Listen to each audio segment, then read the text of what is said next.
अस्सलाम वालेकुम नाज़रीन, महरान टीवी न्यूज़ में अवां खे भली कार। मां आहियां फराशा। सब खां पहिरियां हिकु नज़र हेडलाइन ते।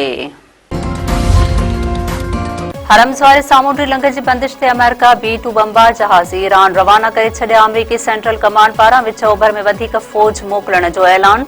ट्रंप चयो आहे त अमरीकी फ़ौज ईरान जे ॿेट ख़ारिद ऐं फ़ौजी हदफ़नि मथां ताक़तवर हमला कया आहिनि। हरम्स वारे सामूंडी लंघ ते अमरीकी नेवी जल्द जहाज़नि खे तहफ़ुज़ ॾींदी। पंहिंजे बयान में अमरीकी सदर वधीक चयो आहे त ईरान वटि अहिड़ी का बि दिफ़ाई सलाहियत नाहे जंहिंसां अमेरिका जे हमलनि खे रोके सघे।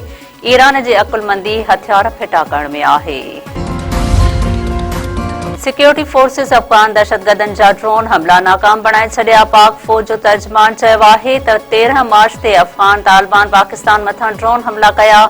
ड्रोन्स खे हदफ़नि ते पहुचण खां अॻु केराए वियो। तबाह थियल ड्रोन जे मलबे सबबि कोयटा में 2 ॿार ज़ख़्मी थिया आहिनि, जॾहिं त कोहाट ऐं रावलपिंडीअ में हिकु शख़्स ज़ख़्मी थियो। ISPR जो वधीक चवणु आहे त हमले सां अवाम में ख़ौफ़ बखेड़ण जे अफ़गान तालिबान जी कोशिश खे नाकाम बणाए छॾियो आहे। अफ़गान सरज़मीन ते दहशतगर्दनि जे ख़ात्मे ताईं ऑपरेशन ग़ज़ब उल हक़ जारी रहंदो।